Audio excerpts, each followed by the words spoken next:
Detail it for us. Right. So the story that is typically told starts with a man called Muhammad Yusuf, who apparently is a charismatic Islamic preacher, a Salafi preacher, who gathers a following in mid to late noughties, and then eventually his followers stage an uprising against the police, against the Nigerian state, and then they are massacred, they are arrested, he's shot dead, and then his deputy Abubakar Shekau takes over. And to all intents and purposes, that's what we know as Boko Haram. That's where what we know as Boko Haram starts. In reality, that's like starting a story in the middle of the book. The beginning of the story actually starts in the 1970s, and I traced this in the article. So it starts with the activities of a man called Abubakar Mahmoud Gumi, who was an Islamic scholar who used funding, training, and material support from Saudi Arabia to effectively set up a Wahhabi stroke Salafi Islamic movement in Nigeria. Bear in mind that up until that point, the type of Islam practiced in Nigeria and the way it was practiced was relatively benign. So it was a sort of like, it was a Sufi brand of Islam. The Sufi, two major Sufi brotherhoods existed, the Qadriya Brotherhood and the Tijaniya Brotherhood. Now, this Islamic scholar, Sheikh Mahmoud Gumi, introduced this new thing, this thing called Salafism, which was fueled by the Wahhabi ideology that was exported by Saudi Arabia at that time, and which they still do to date. And to all intents and purposes, that became the ideological background for what would later become a group known as the Izala movement. Now, Sheikh Abubakar Gumi at the time, that's not the Sheikh Gumi, that's Sheikh Gumi's father, Sheikh Abubakar Mahmoud Gumi, was a scholar and a teacher who had this very strict sort of Sunni understanding of the Quran.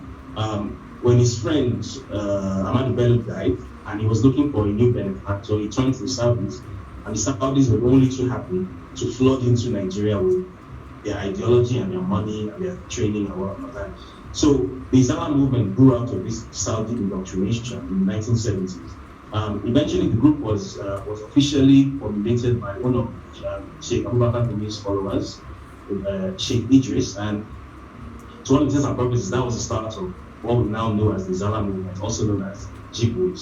Now, over the next few decades, Jihad would rise in its influence across northern Nigeria. It will become a strong political force. In many parts of northern Nigeria, it will become practically impossible to obtain any kind of significant power or position without identifying with the Izala movement or being approved by it, right? So now, in the early 90s, right, there's a fellow known as is an Islamic preacher in Katsina. His name is sorry, let me just get this right. His name is Yakubu Kafanchan. He's also known as Yakubu Musa Hassan. He's also known as Yakubu Musa Katsina.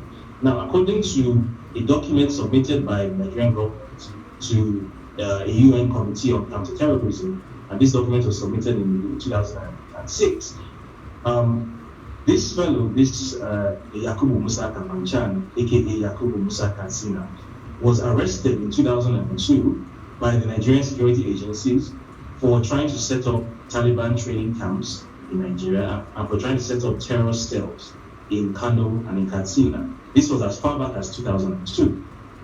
And the same letter mentions someone else as an accomplice of his, a man called Haruna Shahu. Now, Haruna Shahu is described in that letter as an agent of an Islamist group called GSPC. And what he does for them is that he finances extremism by laundering money through his network of businesses which dealt with smuggled goods.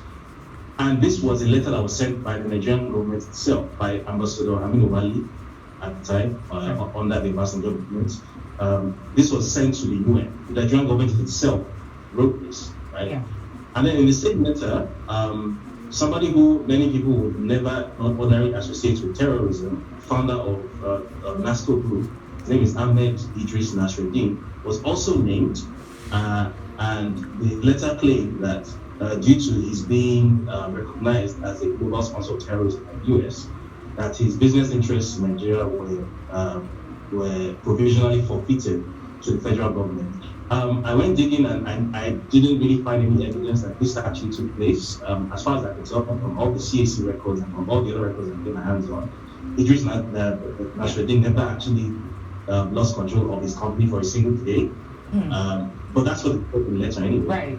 And then there's other documentation backing this up. So just to interrupt, David, there's a lot of, as we call it, receipts in the book. There's a lot of heavily researched evidence that you have put in there. I don't want to give everything away for the sake of time, but we want to ask, first of all, how long did it take to research such a lengthy document, and what were some of the challenges to getting the information that you got? And also, what has been the reception thus far? Because it's quite detailed, as I said, and it seems that a lot of the information that has been shared, if it would be shared with the public, has it been shared with the higher-ups? And are they aware? And if they're aware, what is being done? So in answer to the first question, how long will it take?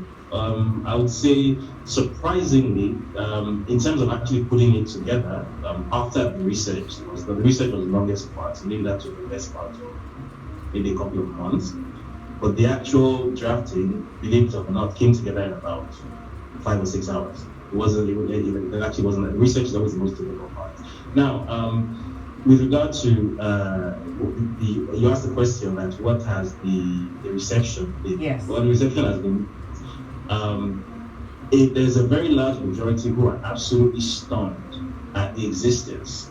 Okay, let me go back to the previous question you asked, which was how difficult was it to gain access to these materials? Right.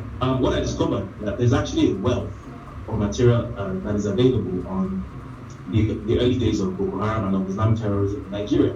So there's and these are typically academic works written by the likes of Dr. Andrea Budalia, who used to work at the University of Cape Town, in the Institute of Contemporary Islam there. He did a lot of extensive work, but the problem is that a lot of this work, it's available on internet, but it's locked behind academic paywall. So you need, like, for example, a JSTOR login or a JSTOR path, which might be like $6 or something. So because of something as little as $6, a lot of this information just lies on the internet, completely undiscovered forever, right? And so basically, some of this information came by virtue of me actually having access to this academic database.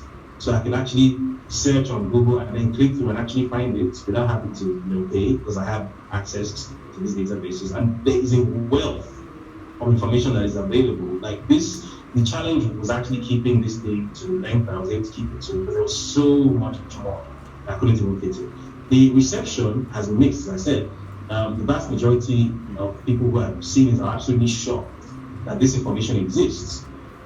That the official Nigerian document stating that this Yakubu Musa Kafanchan or Yakubu Musa Katina fellow, who was recognized by the Nigerian government itself as somebody setting up terror cells in 2002, as an Islamic terrorist, gets to take pictures with the president in Aso Rock, right? And he's a close friend of the Minister from Communication and Digital Economy, Musa Pantami, and people are surprised that, wow, how does all of this exist? And then there's a small minority of people who are determined to discredit work for obvious reasons. Some for reasons of what they consider to be their religious or their ethnic affiliations. Some for reasons of petty professional envy. I'm not going to get into that, but there have been those too. But the vast majority, I have to say, has been overwhelmingly positive, and I would say has generated a fair bit of, I would say, something approaching panic. All right, David. For the brevity of time, would you permit me to let me just throw this one in here, because this is almost like the whole Fahrenheit 9/11 all over again. Explosive stuffs are really being put out there, revelations being made, because you actually called out several key people, some in our present government today. Are you scared for your life? And do you think this will spark the needed flame to begin to probably unearth some of this heathen chords that's probably on the strings that are literally pulling things and actually are the ones behind the works making things happen without us seeing them.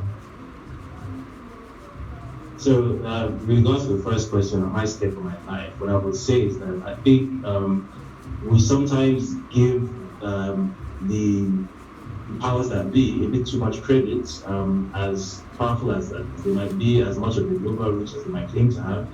They're really not that powerful. They're really not that competent, because with all the obvious strategy and planning that has gone into this, something as simple as keeping your village safe. I mean, the other day you had the Minister of Defense. There was a video of him walking into his car with a machine gun. The Minister of Defense was holding the machine gun and his personal sidearm, walking into his car. So the Minister of Defense doesn't feel safe on the road. So if the Minister of Defense hasn't been able to sort out his personal safety, then I think my personal safety is somewhere across the Atlantic.